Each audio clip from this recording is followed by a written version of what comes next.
Voilà, je vous propose un deuxième sujet complémentaire sur le driver Callaway Rogue Max D, que Médéric a la gentillesse de venir nous présenter ici chez MyGolf Media au studio. Dans ce deuxième sujet, on va commencer tout de suite par faire des mesures, donc c'est-à-dire qu'on va regarder le swing weight, la longueur du manche, le poids total du club, et on va même mesurer le poids de la tête. Et après, on va le tester et on commentera avec Médéric les résultats qu'on a obtenus du driver et on verra s'il faut un autre shaft. Là, tu nous proposes d'ailleurs, on va le dire tout de suite, un Tensei. Vas-y, je te laisse nous expliquer ton choix de shaft. Donc là, on est sur à mon sens, un shaft qui pourrait te convenir. Okay. D'accord, on a différents shafts dans la gamme, mais c'était essayer d'avoir un montage identique sur tous les drivers. Donc on est sur la version Tensei AV Blue, c'est la dernière version de chez Mitsubishi. Avec la petite finition, c'est qu'aujourd'hui, pour diminuer au maximum l'utilisation de colle dans le shaft, ils utilisent un procédé qui est la vapeur d'aluminium, qui permet de rigidifier, de stabiliser le shaft sans avoir un ajout de poids trop conséquent et en augmentant forcément la qualité de la fibre. Alors écoute, merci pour ces précisions. On va tout de suite mesurer ça. On va commencer par la longueur. Tu as une idée de la longueur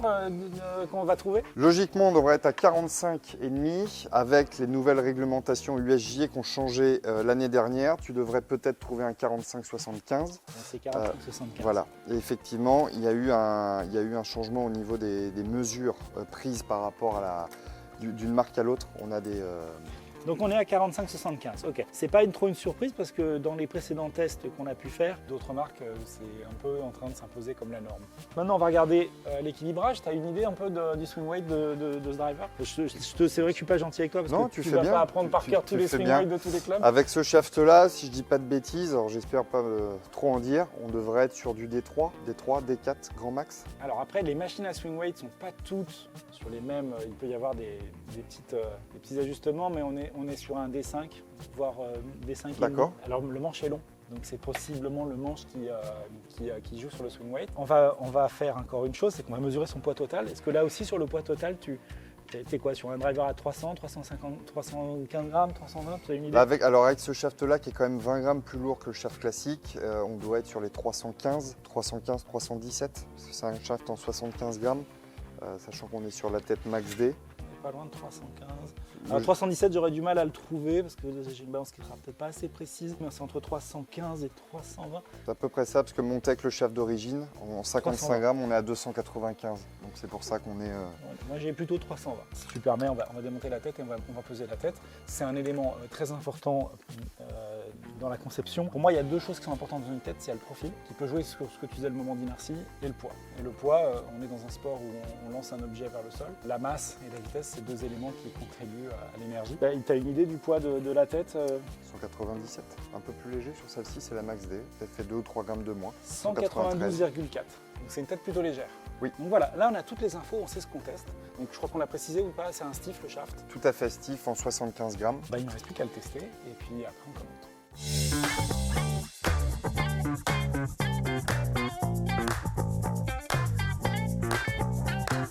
Dans ce sujet, on a mesuré le driver Max D avec Médéric, le driver que Médéric nous a apporté. Dans un précédent sujet, on avait eu de la présentation et j'avais posé des questions à Médéric. Donc là, on est à la phase du test et on a eu un petit sourire en coin avec Médéric sur la première balle tapée. On est le matin, je me suis un petit peu échauffé, mais pas beaucoup. Premier drive tapé, un 49 de Smash Factor. J'ai pas pu m'empêcher de voir le sourire en coin de Médéric qui s'est dit c'est gagné.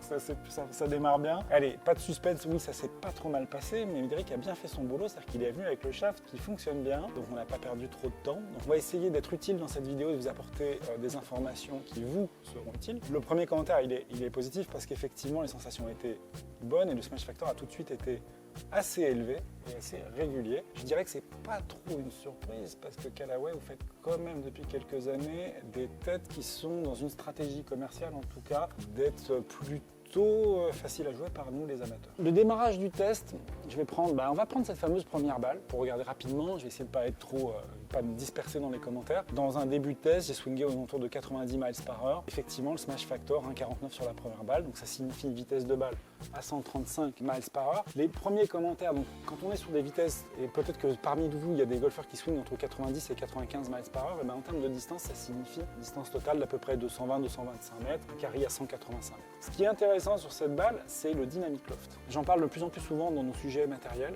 c'est qu'on ne peut pas ne pas prendre en compte le dynamic loft avec le Smash Factor et finalement la performance du driver. Là, le Dynamic Loft, il est un peu bas par rapport à une vitesse de 91, mais il est parfaitement génial, entre guillemets, pour justement générer un super smash factor. C'est-à-dire que je crois, Médéric, tu connais peut-être la valeur, mais 13-14 degrés de Dynamic Loft pour une vitesse de 100 miles par heure, c'est pas mal. Donc là, je suis pas à 100, je suis un peu plus bas, et je suis déjà dans un Dynamic Loft, c'est-à-dire que en fait, moi, j'ai compressé la balle. Donc en fait, ma mécanique a favorisé un smash factor élevé. Est-ce que tu es d'accord avec ce constat? Voilà, c'est ça en fait, c'est de trouver, c'est l'association de chacun de toutes ces belles infos qu'on a grâce au TrackMan. C'est tout ça accumulé qui va faire qu'une vitesse donnée avec un Dynamic Loft bien spécifique, plus un smash factor qui fonctionne bien, va faire que si après derrière on a un spin par exemple qui va être bien positionné, c'est l'optimisation. Et c'est effectivement venir, là on est plutôt sur des datas qui fonctionnent plutôt bien, ce qui pourrait pu nous permettre de gagner un petit peu plus. Effectivement, ça serait en augmentant un tout petit peu, alors j'ai pas je sais pas si tu vois, l'angle de décollage par exemple, si le launch angle,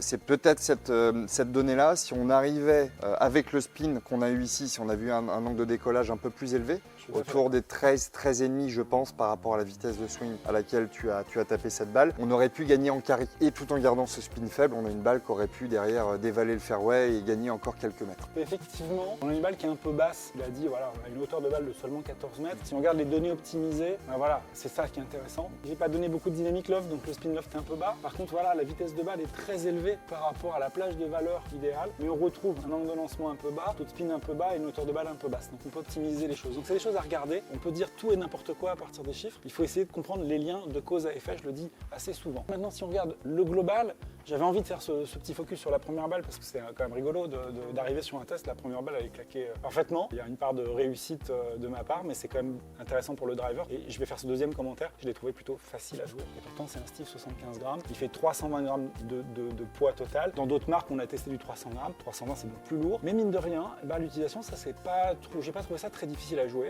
Et donc, ça, c'est plutôt aussi un point plutôt positif. Après, il y a un autre élément qui est clé.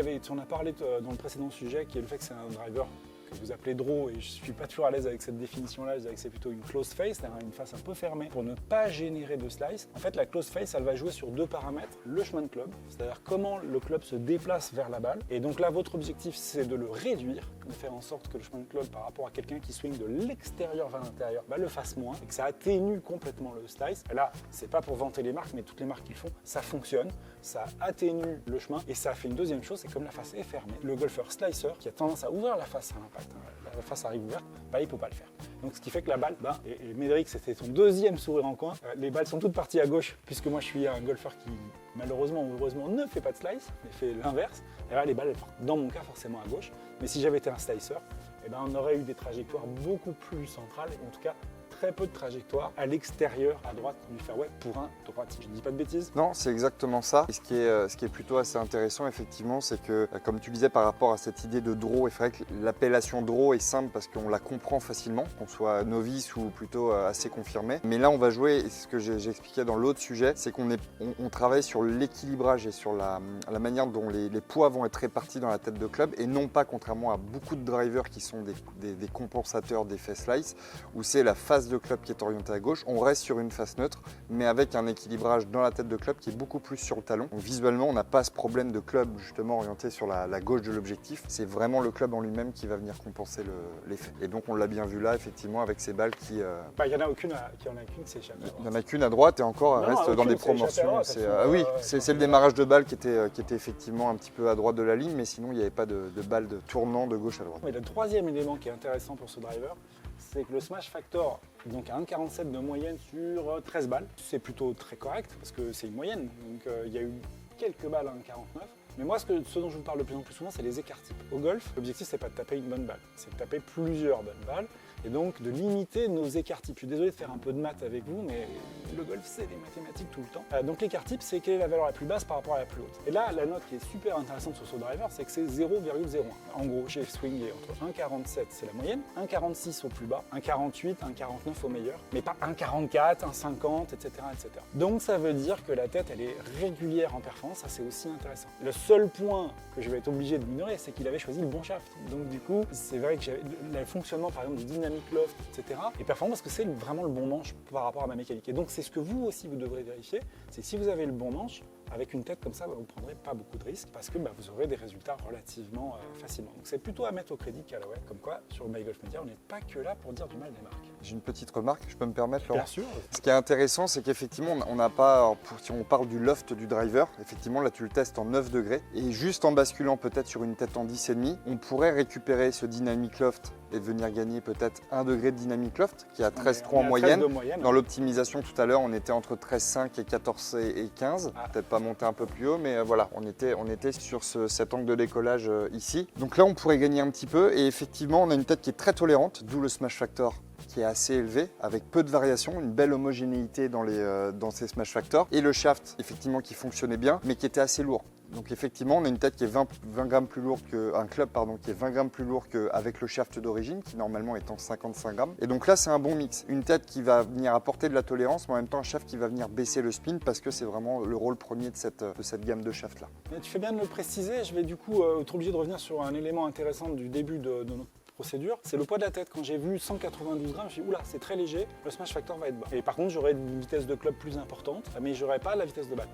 J'ai été infirmé, j'ai été démenti par mon idée, par le résultat, parce que le couple shaft-tête a fonctionné. Mais la tête ne peut pas être exclue du résultat, c'est-à-dire que 192 grammes, quelque part, ça allait jouer en défaveur, mais sans doute que le profil de la tête a apporté ce moment d'inertie, et donc ce smash factor.